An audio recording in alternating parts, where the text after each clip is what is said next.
Olá, pessoal. Hoje nós estamos aqui no podcast Sindilave Anel e temos a presença da Paola Tucunduva. Tudo bem, Paola? Tudo bem, tô muito bom estar aqui com vocês. Então, Paola, a gente sabe que você passou pela ANEEL, estudou administração. Eu queria que você contasse um pouco quem é Paola Tucunduva. Legal, vamos lá. Eu me formei em administração de empresas. Mas a vida inteira a lavanderia fez parte da minha vida, né? Eu brinco que a lavanderia é minha irmã mais velha, porque você, que é meu pai, inaugurou uma lavanderia no mesmo ano que eu nasci. Então, a vida inteira eu participei de alguma forma da lavanderia. Eu brinco que o detergente já entrou na veia muito cedo, né? E por isso sempre sonhei em fazer administração de empresas para trabalhar com você e te ajudar a fazer a lavanderia crescer. E aí eu consegui entrar no vestibular, fiz Getúlio Vargas e brinco que eu fiz 2 faculdades, porque eu fiz a faculdade de administração na Getúlio Vargas e a faculdade do empreendedorismo, aprendendo com você, trabalhando no dia a dia da lavanderia. E assim foram 10 anos trabalhando com você, aprendendo muito e me apaixonando cada vez mais pelo negócio, até que um pouquinho antes do ano 2000, eu falei para você, eu queria comprar uma pequena parte da sua empresa e tocar e seguir uma carreira solo como empreendedora. E aí deu certo, você fez uma negociação em suaves prestações e eu comecei a minha carreira solo na Rotovic lavanderia industrial, lavando EPIs, uniformes, panos industriais. Isso foi no ano 2000. Fizemos uma mudança de endereço para uma lavanderia, um desafio, ainda mais uma lavanderia industrial, que tinha 2 caldeiras, muitos equipamentos pesados, grandes. Foram 3 meses de muito desafio para conseguir fazer uma mudança sem parar de atender um cliente. E a equipe que eu herdei aí, né, desde que trabalhavam com você, muito capazes e competentes, nós conseguimos fazer isso só com a equipe interna. Desliga metade das máquinas, trabalha 24 horas por dia, muda, instala lá, leva todo mundo e assim nós fizemos. 3 meses depois nós estávamos no prédio novo, muitos desafios ao longo desses anos todos. E como foi sua passagem pela ANEEL? Eu tenho a honra de ter sido presidente da ANEEL de 2010 a 2014 e eu digo que o segmento eu devo tudo na minha vida ao segmento de lavanderia, né? Foram muitos anos, desde pequena te acompanhando, 10 anos trabalhando com você. Depois eu já estava há 10 anos tocando a lavanderia, inclusive Roberto, meu marido, veio trabalhar comigo e tudo. E a gente só tem a agradecer, porque realmente, né, fez parte de toda a nossa vida e na minha formação e me permitiu educar os nossos filhos através do trabalho com a lavanderia. Então, ser presidente da ANEEL, a primeira mulher, até não sei se talvez a única mulher a ter sido presidente da Associação das Lavanderias até hoje, a primeira da 2ª geração, afinal de contas, vamos dizer, você fez parte, foi um dos fundadores da ANEEL, e eu sendo filha de um dos fundadores da ANEEL, é uma honra ainda maior poder ser presidente, representar o nosso segmento e contribuir aí com o desenvolvimento do segmento durante esse período. Uma coisa muito importante que a gente faz tanto na ANEEL quanto no Sindilave é que sempre foi dirigido os diretores, pessoas de lavanderia. A gente tem um bom relacionamento com os fornecedores, mas o foco principal é ajudar e atender o que for de melhor para as lavanderias. Então, tanto o Sindilave quanto a ANEEL sempre foram dirigidos por pessoas de lavanderia. Isso é muito importante. E, Paula, depois que você passou pela ANEEL, você mudou de país, você teve muito contato com empreendedores de outros segmentos e você se especializou em ajudar pessoas e empreendedores de vários tipos e de vários segmentos. Como que você faz isso? Como que isso funciona? Então, aconteceu assim, ainda na época que eu estava na lavanderia, eu comecei a ter vontade de desenvolver uma outra área, de aprender coisas novas e descobrir uma paixão por ensinar. E aí eu tive a oportunidade de ser facilitadora do Empretec, que é um programa para empreendedores desenvolvido pela ONU e no Brasil difundido pelo Sebrae, programa da qual eu tive a honra de durante 15 anos ser uma das professoras, das facilitadoras desse programa no Sebrae, no estado de São Paulo. E com isso aprendi muito essa metodologia de um professor de Harvard que mapeou quais são as competências dos empreendedores de sucesso e ver na prática o quanto isso faz a diferença. Esse é um curso muito diferenciado que desenvolve competência, que é realmente algo assim único no mundo. Olha que eu já fiz muito curso na minha vida, conheço muita coisa, mas a metodologia do Empretec é incrível. E ao longo de 15 anos trabalhando com essa metodologia, então um curso, no início eram 9 dias, hoje em dia não sei se estão com 6 ou 7 dias, intensos para desenvolver essas competências. Isso tudo fez muito sentido. E até vivendo esses comportamentos na prática, no dia a dia do negócio. E aí, com isso, foram muitos anos, então, trabalhando em paralelo na lavanderia e com o Sebrae dando aula. Tempos depois eu fui convidada a ser professora da Fundação Dom Cabral, que também é uma escola de negócios. E depois de alguns anos, a gente tomou uma decisão e decidiu, como os nossos filhos estavam indo estudar nos Estados Unidos, a gente acabou fazendo uma reflexão e pensando, a chance deles irem e não voltar era grande. E a gente achou que era importante estar perto deles e apoiar nessa oportunidade. Então, nós decidimos mudar para os Estados Unidos, aplicamos e pedimos o nosso Green Card, que é o visto para residente nos Estados Unidos. Esperamos isso ser aprovado, e quando foi aprovado aqui no Brasil, em dezembro de 2017, em um mês nós arrumamos tudo e mudamos para os Estados Unidos. Na verdade, lá a família do meu marido já tinha um apartamento de férias, então a gente não levou nada além das malas. Eram 2 malas com roupas para cada um, porque a gente tinha lá esse apartamento mobiliado, que facilitou essa nossa mudança. E aí, então, desde janeiro de 2018, a gente mora lá em Miami. Os filhos já se formaram na faculdade, já estão trabalhando. Um mora em San Diego, a outra mora em Nova York, e nós continuamos lá em Miami com novos desafios. Hoje eu trabalho no grupo BR Nation, que é um ecossistema de negócios que a gente ajuda empreendedores brasileiros a ter sucesso empreendendo nos Estados Unidos. E através do meu trabalho como coach de negócios, eu continuo ajudando os meus clientes a desenvolver essas competências tão importantes para o sucesso. E quais são essas competências? Então, vamos lá, vamos a essas competências. São 10. A primeira delas é estabelecimento de metas. Então, o estabelecimento de metas, por que eu gosto de chamar ela como em primeiro lugar?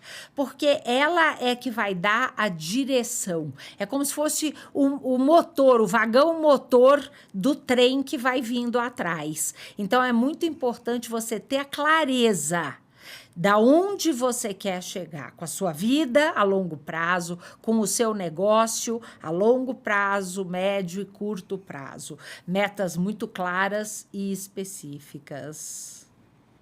Muito bom. Aí, depois do estabelecimento de metas, vem planejamento e monitoramento sistemático. Então, planejar, e por isso você veja como elas têm uma certa sequência, né? Você precisa ter clareza para onde você vai. Se não tiver meta, você não consegue fazer planejamento. Então, às vezes, eu vejo muita gente falando, eu preciso fazer meu plano de negócio, seja para crescer, seja para abrir um negócio. Só que você não pode fazer um plano se antes você não tiver uma meta. Aonde você quer que a sua empresa esteja daqui a 1 ano, daqui a 5 anos, daqui a 10 anos. Isso estando por escrito. Aí sim, no planejamento, você vai pôr a rota que você vai fazer para sair do ponto onde você está e chegar onde você quer. Aí você põe tudo no papel para saber o que fazer e você precisa monitorar. Por quê?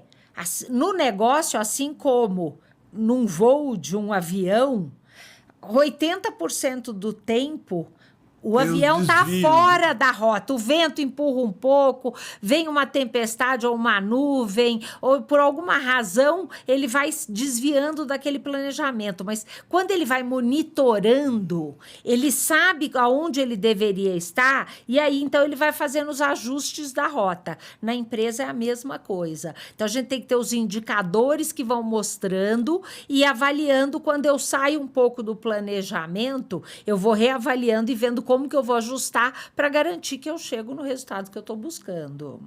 Depois vem busca de informações, que é uma outra competência tão importante do empreendedor de sucesso, porque eu preciso aprender como fazer. Eu preciso entender como o mercado funciona. Então, eu tenho que pesquisar concorrentes, eu tenho que pesquisar fornecedores, eu tenho que aprender como fazer, né? Quantas vezes vocês na ANEEL têm uma série de programas para ajudar o empreendedor que está pensando em abrir uma lavanderia. Por quê? Para que ele possa aprender o jeito certo de fazer, né? E não na tentativa e erro. Então, você tem várias formas de buscar essas informações. E aí, aonde você vai colocar essas informações? No seu planejamento. Tudo faz sentido ali.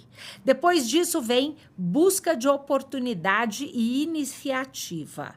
Essa é uma que tem nome e sobrenome. Não adianta só buscar oportunidade se você não tiver iniciativa.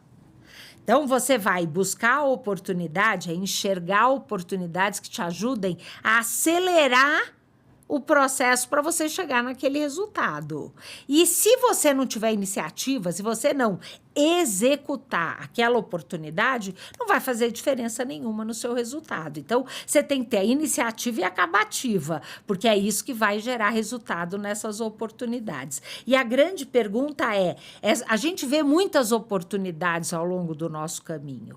A grande pergunta é, essa oportunidade vai me ajudar a chegar mais rápido no meu objetivo? Se a resposta é não, deixa essa oportunidade lá. Eu acho que esse é um dos maiores desafios do mundo moderno, que nos traz muitas oportunidades. E, às vezes, o empreendedor se perde abrindo muitos negócio muito diferente, ou uma gama de produtos muito diferentes, e com isso acaba, às vezes, não tendo resultado em nenhuma delas e não sabe por quê. Então, por isso que é tão importante você vê como a gente sempre volta nessa questão da meta e da clareza de onde você quer chegar.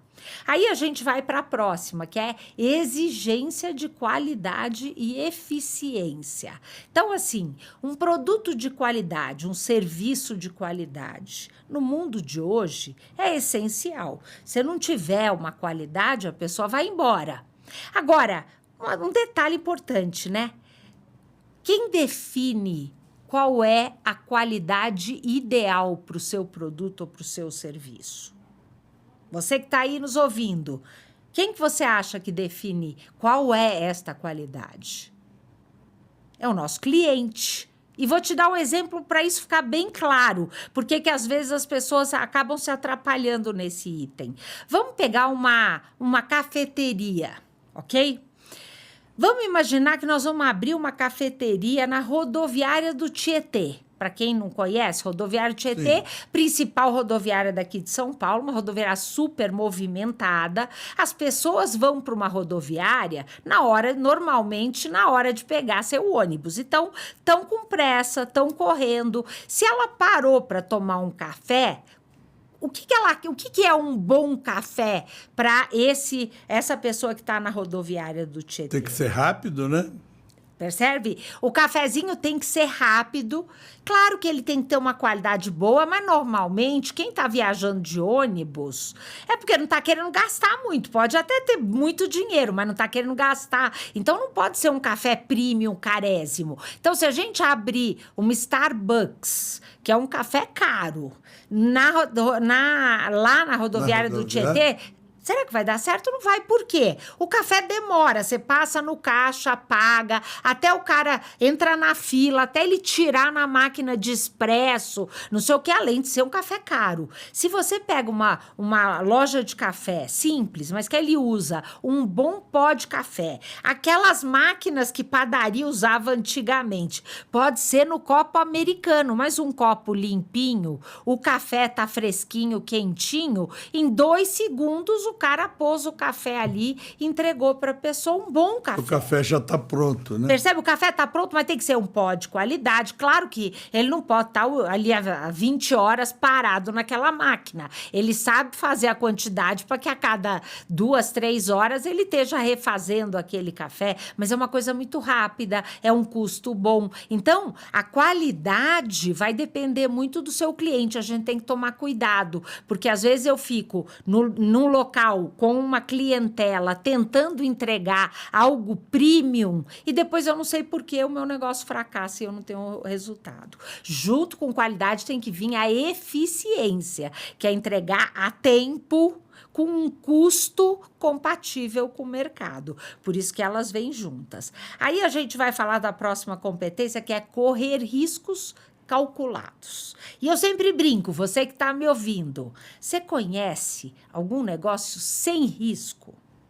Às vezes eu vou em palestra, tem gente que ousa falar assim, não, porque banco é negócio sem risco. Eu falo, será? Tá cheio de banco que quebrou aí ao longo dessa jornada de anos. Igreja. Bom, até igreja hoje tem tanta concorrência que às vezes a gente vê igrejas vazias, né? Tem tantas coisas e além do que, igreja não é negócio. Então, por isso, na verdade, não existe um negócio sem risco. Agora, o que o empreendedor faz? Ele gosta de correr risco, mas não é uma loucura que ele faz. Eu gosto de fazer uma analogia. O empreendedor, ele não pula de cabeça numa piscina sem antes saber se aquela piscina tem água, se a piscina é profunda. E mesmo na hora que ele pula, a primeira vez ele pula de pé. Porque se ele errou o cálculo de profundidade, é só dobrar o joelho e não tem problema nenhum. Então, o empreendedor, ele avalia riscos, ele age para reduzir riscos, mas ele corre risco, ele gosta de correr risco, depois que ele usou essas duas para avaliar e para agir para reduzir riscos. Por isso que é tão importante. Se não quiser correr risco, não deve ser empreendedor. Não, eu até diria que essa é uma das características que você consegue medir se você tem uma aptidão para o empreendedorismo ou não. Porque o empreendedor precisa ter um pouco desse apetite de risco. Se você é muito seguro, que é tudo muito garantido, provavelmente você tem mais perfil para ser um executivo, um profissional de sucesso numa empresa dos outros do que ter seu próprio negócio. Aí vamos para a próxima. Nós vamos falar de persistência, uma outra competência do empreendedor. O que é persistir? É dedicação, é esforço, é superar obstáculos.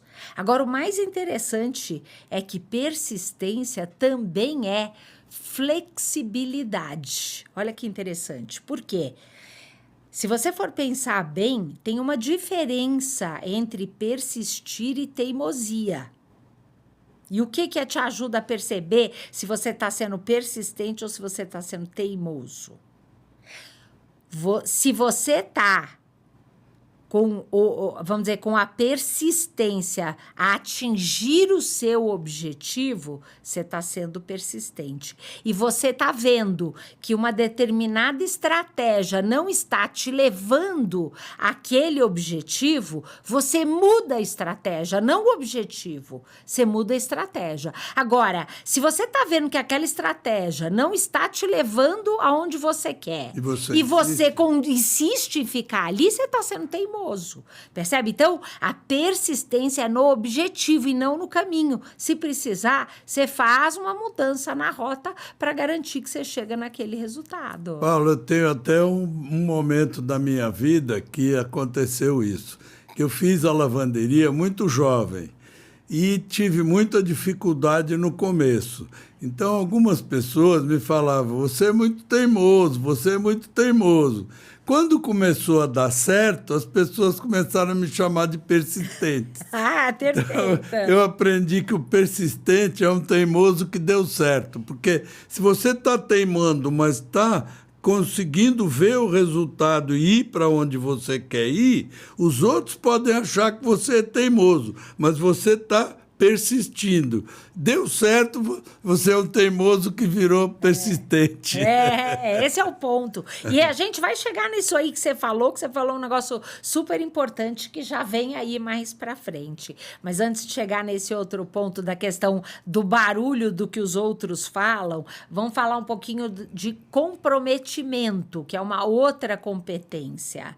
É comprometimento com o seu sucesso, é comprometimento com o seu cliente, em deixá-lo satisfeito, para que ele valorize o seu negócio, que ele volte, que ele indique. Então, é um compromisso a ponto de quando você erra ou a sua equipe erra, você está disposto até a abrir mão do seu lucro e trocar e refazer um trabalho para um cliente para garantir que ele vai ficar satisfeito quando a gente errou e talvez não tenha atingido o resultado necessário. Então, esse comprometimento, ele é muito importante para o sucesso do negócio.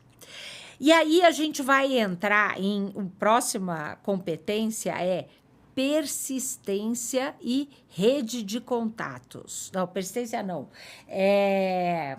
Persuasão e redes de contato. Persuasão e rede de contato. E aí, olha só que bacana. O que é persuasão? Persuasão é convencer. Convencer os clientes que o seu produto ou seu serviço é o melhor.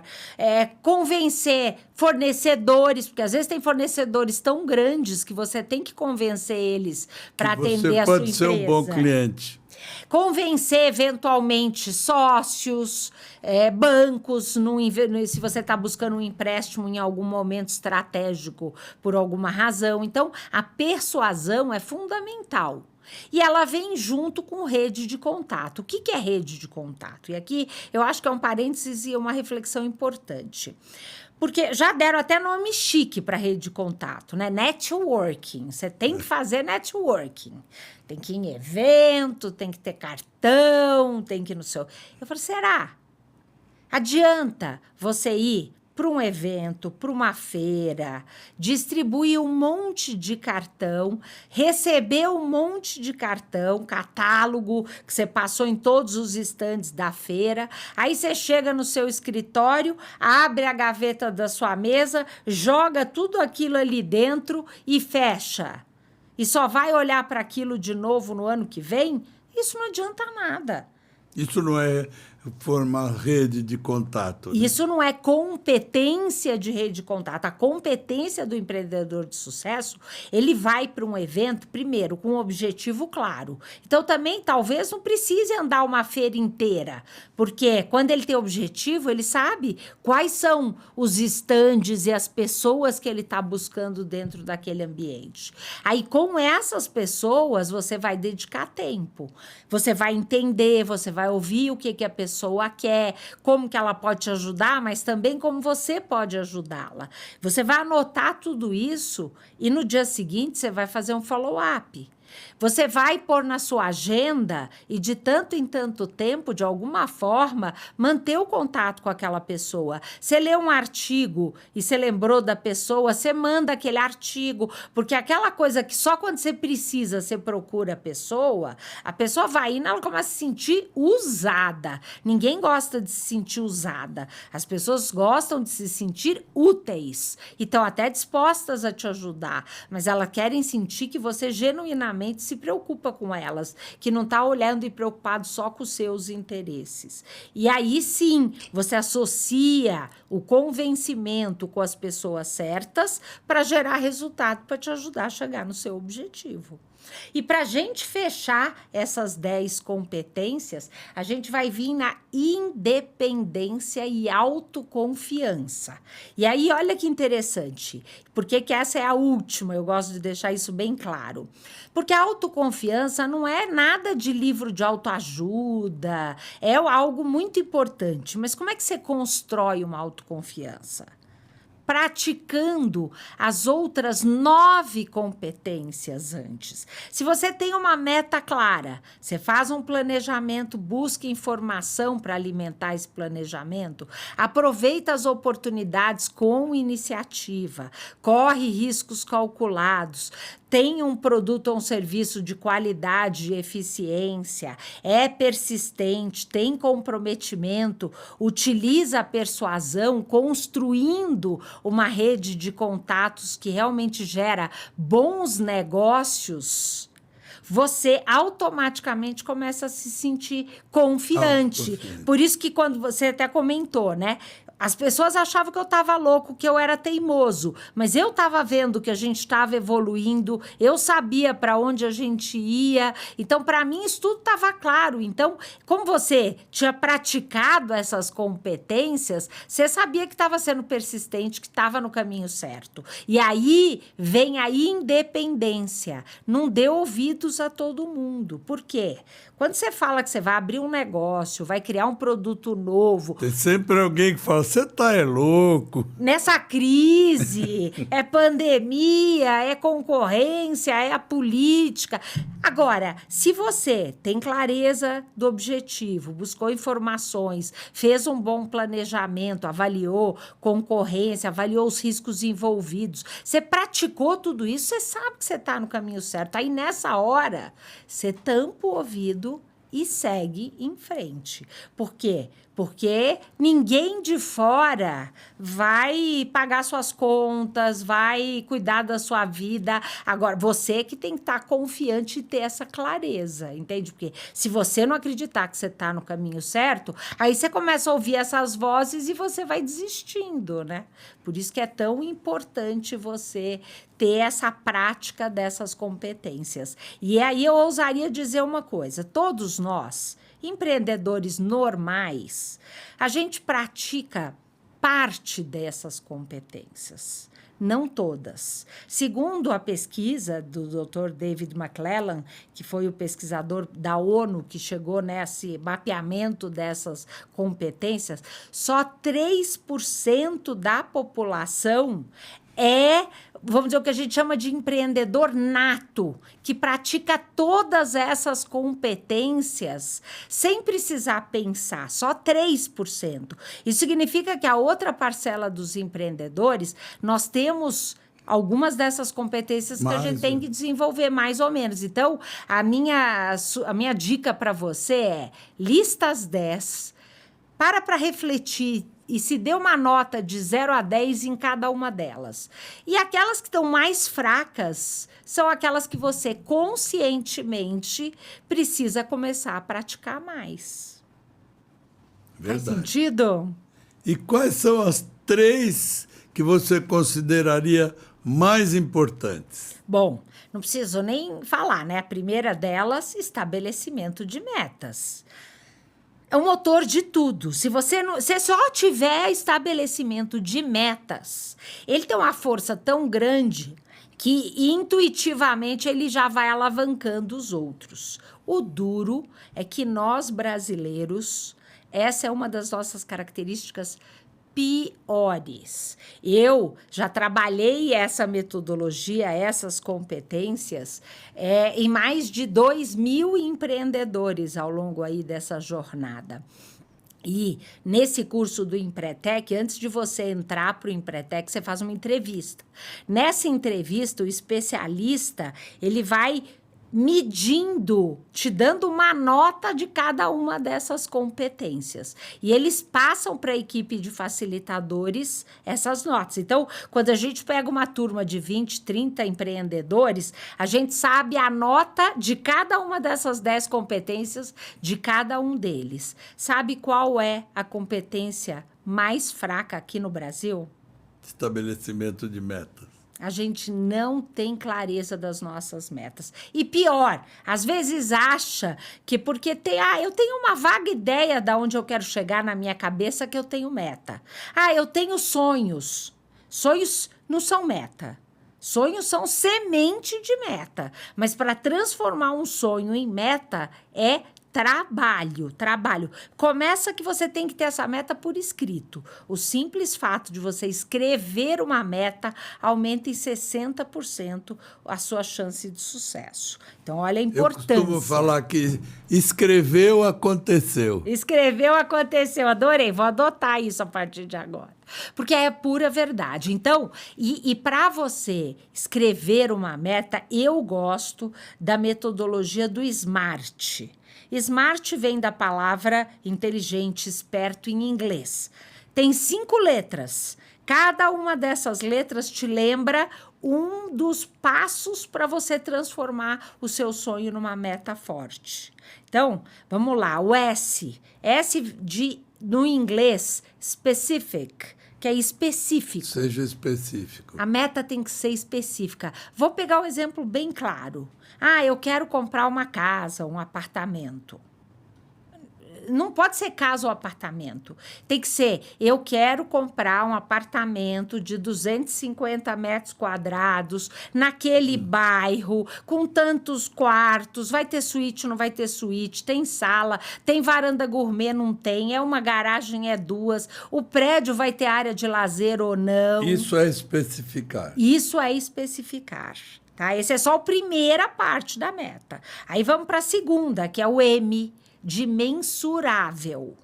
Então, mensurável, nesse exemplo do apartamento que eu quero comprar.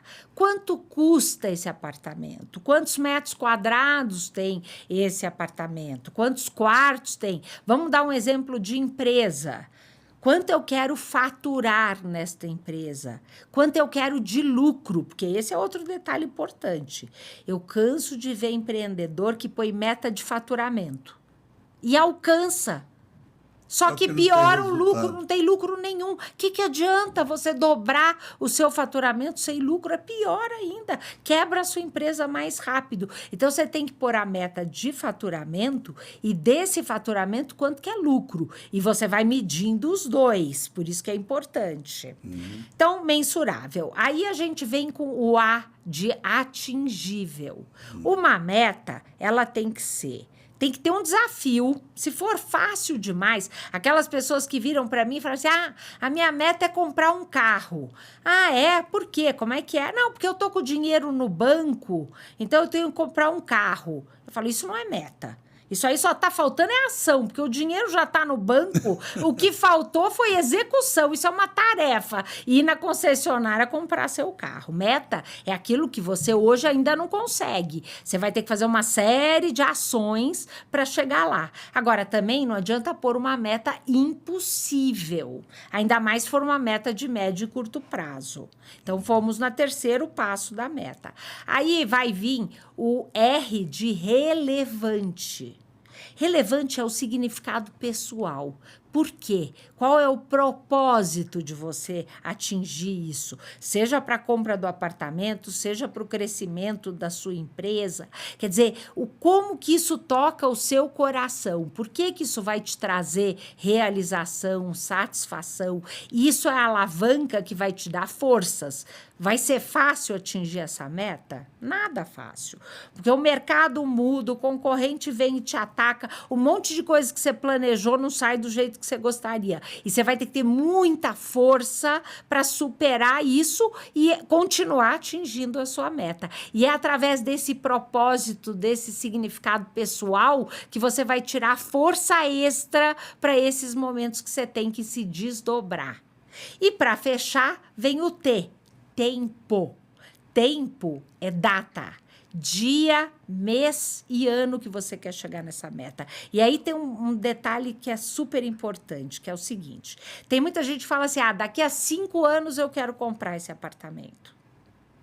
Quando chega daqui a 5 anos? Se eu te encontrar daqui a 6 meses e eu perguntar para você, como é que tá aquela sua meta para daqui a 5 anos? Você vai virar para não, tá tranquilo, daqui a 5 anos. Faltam 3. Você entendeu? Quer dizer, daqui a 5 anos. Na verdade, quando você põe 5 anos, vai ser os 5 anos vai estar fugindo de você. A meta, você não põe uma estaca e fala, por isso que você tem que pôr dia, mês e ano. Então, vamos dizer, se 5 anos é setembro de 2030, eu vou chegar nessa meta. Então, você bate uma estaca numa data. Mas ele tem que desdobrar a meta, né, Paula? Vamos dizer, é uma meta difícil de alcançar, você vai precisar fazer algumas coisas.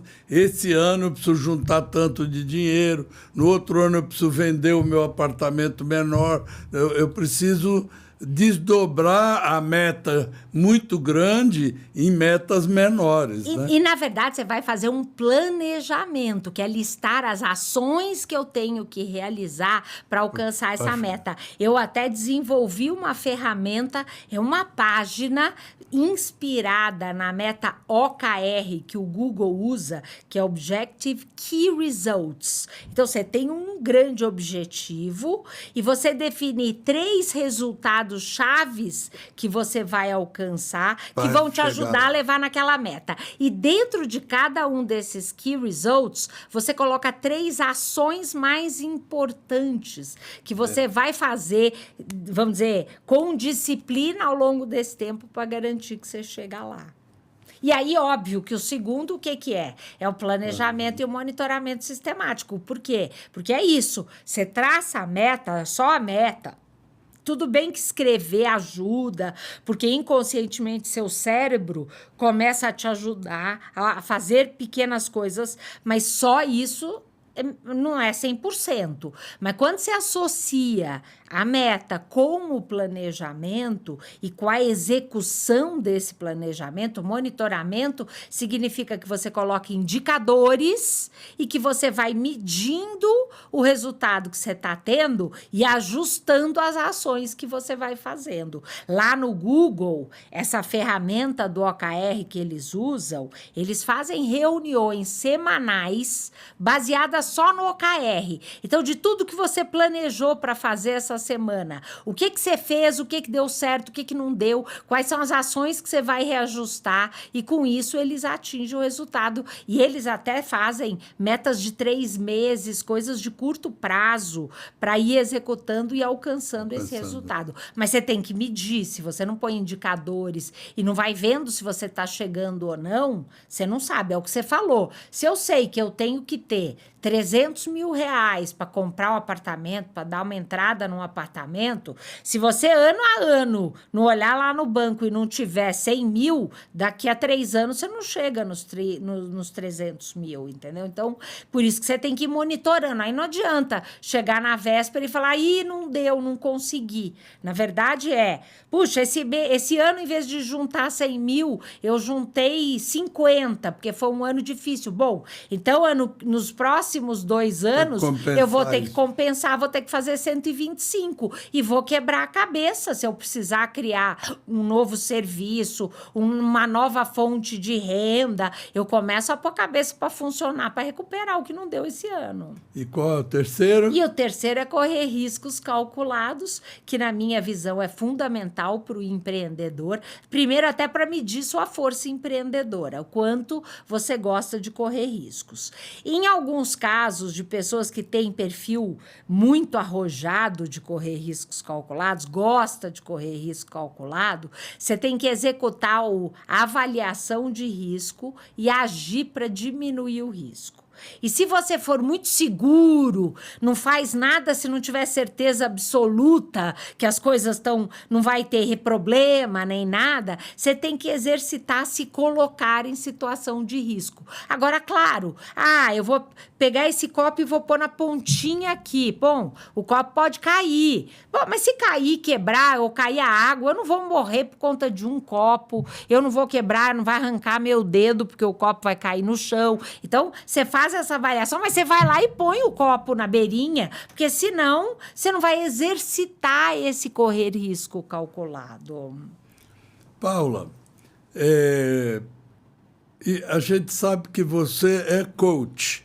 Você faz coach para ajudar empreendedores a aplicar essa metodologia? A desenvolver essas competências. Eu criei uma metodologia de coach para empreendedores, onde a gente vai... Primeiro, eu gosto sempre de dar um passo atrás, refletir sobre qual é a sua missão de vida, quais são os seus valores, que é aquilo que norteia e te traz segurança para tomar a decisão. E aonde você quer estar na sua vida daqui a 10 anos?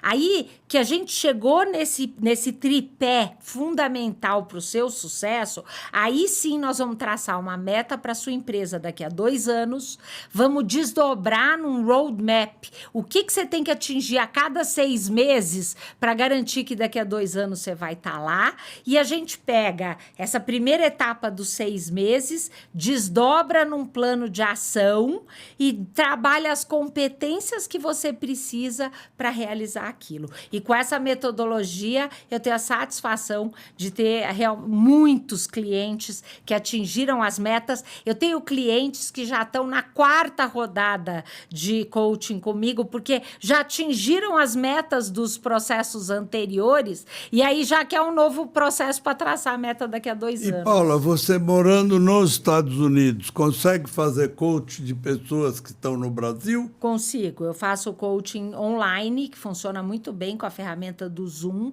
e a gente tem os encontros de 1 hora, inicialmente uma vez por semana, depois a cada 15 dias, num processo que leva cerca de 3 meses, e aí dá tempo de você ir colocando tudo isso em prática, desenvolvendo essas competências para alcançar o resultado. E nós podemos divulgar isso, o SindLav e a ANEEL, o contato com você para pessoas que se interessem a fazer o coach? Claro, será um prazer, uma alegria poder ajudar outros empreendedores do segmento de lavanderia a ter os resultados que eles desejam. Muito bem.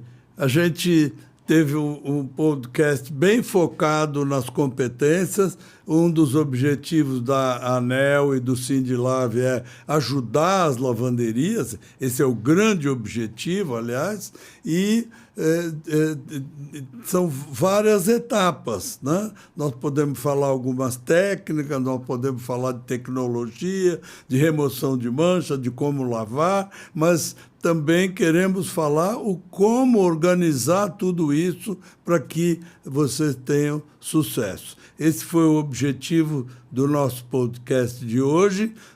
Tanto a ANEEL quanto o SindLav agradece muito a vocês e a Paula. Muito obrigado, Paula. Eu acho que foi excelente o seu podcast hoje. Imagina, eu que agradeço, desejo muito sucesso à ANEEL, ao SindLav e a todos os empreendedores do segmento de lavanderia, segmento que eu tenho uma gratidão e um carinho tão grande. Muito obrigada. Valeu, Paula.